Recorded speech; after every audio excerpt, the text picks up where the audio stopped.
स्वागत है प्यारे विद्यार्थियों, आपका प्रश्नावली 11.1 अध्याय 11 वृत्तों से संबंधित क्षेत्रफल।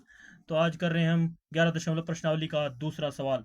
तो इस सवाल में क्या किया गया प्यारे विद्यार्थियों, इसमें कहा गया है कि कि एक वृत्त के चतुर्थांश यानी क्वाड्रेंट का क्षेत्रफल ज्ञात कीजिए जिसकी परिधि 22 सेंटीमीटर है। तो यहाँ पर हमने एक वृत्त का निर्माण कर लिया है। परिधि जो है इसकी आउटसाइड जो है हमारे पास वो कितनी दी हुई है, 22 सेंटीमीटर। 22 सेंटीमीटर। अब क्वाड्रेंट की बात कर रहे हैं तो इसके 4 क्वाड्रेंट होते हैं। चतुर्थांश यानी 4 भाग, इसको 4 भागों में डिवाइड कर लेते हैं।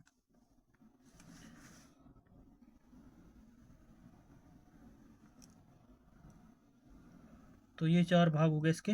इसमें प्रत्येक कोण 90 डिग्री का होता है। 90 डिग्री का एक कोण जो है, यहाँ पर भी 90 डिग्री का कोण होगा, यहाँ पर भी 90 डिग्री का कोण होगा और यहाँ पर भी 90 डिग्री 90 डिग्री। तो सब मिला के कोणों का योग जो है हमारे पास 360 आ जाएगा। तो टोटल कोणों का योग कितना हो गया हमारे पास, इस पूरे के कोणों का मान 360 डिग्री। टोटल कोण जो है हमारा यहाँ से यहाँ तक ये बन गया।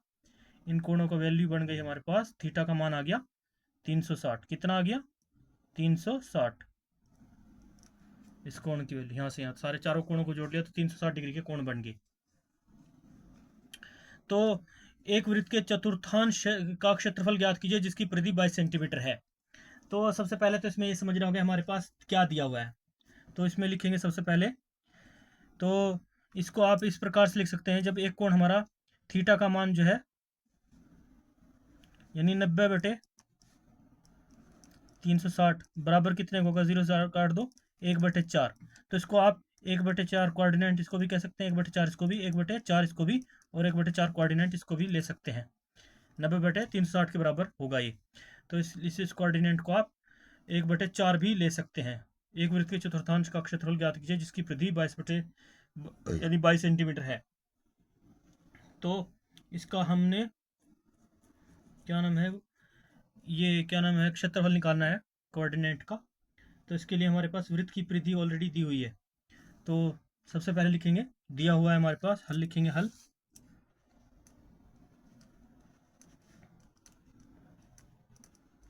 दिया है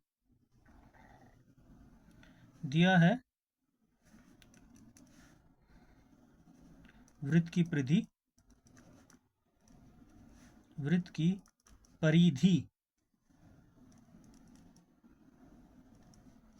बराबर है 22 सेंटीमीटर, जो हमारे पास ऑलरेडी दे रखी है, हमने इसमें नोट किए यहाँ पे 22 सेंटीमीटर। और वृत्त की परिधि हमारे पास 22 सेंटीमीटर है। तो वृत्त का जो परिधि का क्षेत्रफल का सूत्र क्या होता है हमारे पास, वृत्त की परिधि तो ऑलरेडी हमारे पास आ गई। तो वृत्त की परिधि का क्षेत्र सूत्र हमारे पास है 2πr। हम डायरेक्ट लिख देते हैं फॉर्मूला आगे बढ़ने पर, यहीं पे सोल्व कर देते हैं। 2πr बराबर कितना है, 22 सेंटीमीटर, 22। तो इसको यहाँ पे सोल्व कर लेते हैं। तो पाई की वैल्यू जहाँ पे नहीं दे रखी होती है वहाँ पे पाई की मान हम 22/7 लेंगे। तो कोऑर्डिनेट की वैल्यू तो हमारे पास अभी नहीं दी हुई है, इसको आर ही लिखेंगे क्योंकि त्रिज्या नहीं दे रखी है इसमें। तो त्रिज्या की वैल्यू हमारे पास प्राप्त नहीं हुई, तो इसको हम ऐसे ही आर लिख लेंगे, बटे गुणा में बराबर 22। तो इसको सोल्व कर लेते हैं, लाइन लगा लेते हैं। इस भाग में कुछ दूसरा सवाल सोल्व कर लेंगे बाकी भाग को आगे बढ़ने पर। तो यहाँ पर हमारे पास कटिंग करके देखते हैं कुछ कटता है।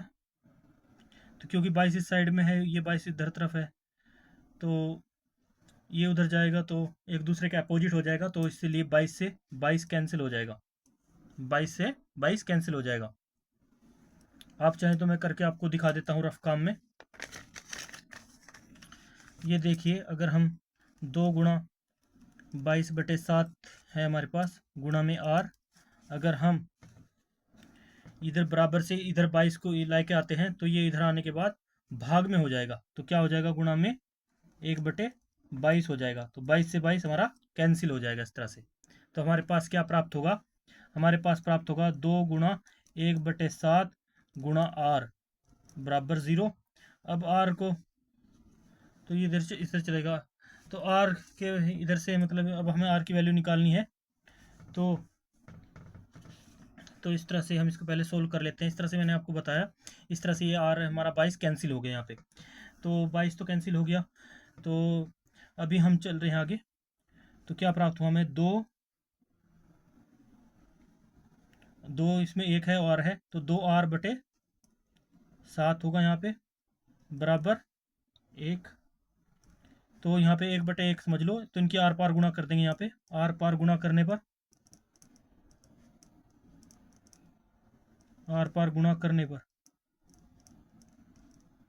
क्या होगा, जो 7 1 से गुणा होगा तो 2r 1 से गुणा करेंगे तो बराबर आ जाएगा 7। तो r बराबर क्या प्राप्त होगा, 7/2। तो ये आ जाएगा हमारे पास 7/2। तो इसलिए इस प्रकार हमारे पास आगे बढ़ने पर त्रिज्या प्राप्त हो गई है r, ये त्रिज्या का मान आ गया 7/2। तो इस प्रकार से हम कह सकते हैं कि हमारे पास यहाँ पे वृत्त की जो हमने भी वैल्यू निकाली, यहाँ निकालने के बाद हमारे पास त्रिज्या आ गया इसकी, यहाँ से यहाँ तक की जो वैल्यू है दूरी की आ गई, इसका मान आ गया हमारे पास 7/2 त्रिज्या। 7/2 त्रिज्या आ गई है, आर बराबर रेडियस। तो 7/2 हमारे पास त्रिज्या प्राप्त हो गई है। तो अब क्या निकालना है हमें निकालना है, इसके अंदर पूछा हमें एक वृत्त के चतुर्थांश का क्षेत्रफल ज्ञात कीजिए। चतुर्थांश यानी एक चतुर्थांश का क्षेत्रफल करना, चाहे इसका ज्ञात कर लो चाहे इसका। तो उसके लिए चतुर्थांश का क्षेत्रफल ज्ञात करने के लिए हमारे पास क्या फॉर्मूला है, वृत्त का क्षेत्रफल का फॉर्मूला हमारे पास, वृत्त का क्षेत्रफल होता है हमारे पास πr²। वृत्त का क्षेत्रफल हमारा होता है πr²। लेकिन इसके चारों चतुर्थांश हैं, तो गुणा में क्या लग जाएगा, 1/4। ये गुणा में लग जाएगा। इसके लिए फॉर्मूला, इसके लिए ये बनेगा हमारे पास फॉर्मूला।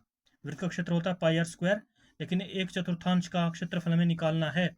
तो एक चतुर्थांश का वैल्यू कितनी आ रही है हमारे पास निकालने पर, अगर 90-90 करने से भी और पूरा वृत्त का वैल्यू देखने पर भी, तो 360 90/360 करके 1/4 आ रहा है कोऑर्डिनेट के हिसाब से। तो 1/4 गुणा πr² आएगा फॉर्मूला चतुर्थांश का क्षेत्रफल निकालने के लिए। तो इसको आपको रिमेंबर रखना है। तो वृत्त के चतुर्थांश का क्षेत्रफल बराबर होगा हमारे पास, लिखेंगे, इसलिए वृत्त के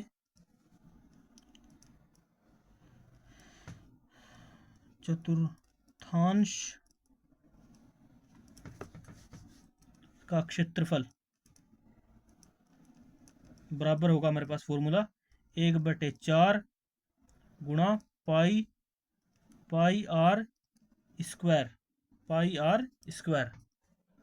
ये होगा हमारे पास।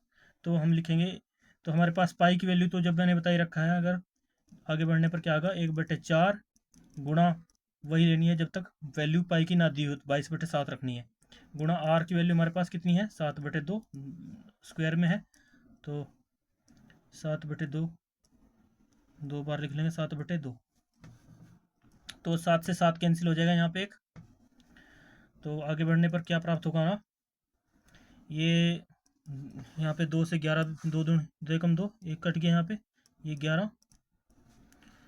तो हमारे पास वैल्यू आ गई 11 और 7, 11 गुणा 7/4 × 2। तो आगे बढ़ने पर हमारे पास प्राप्त हो रहा है यहाँ पे 11 से 77,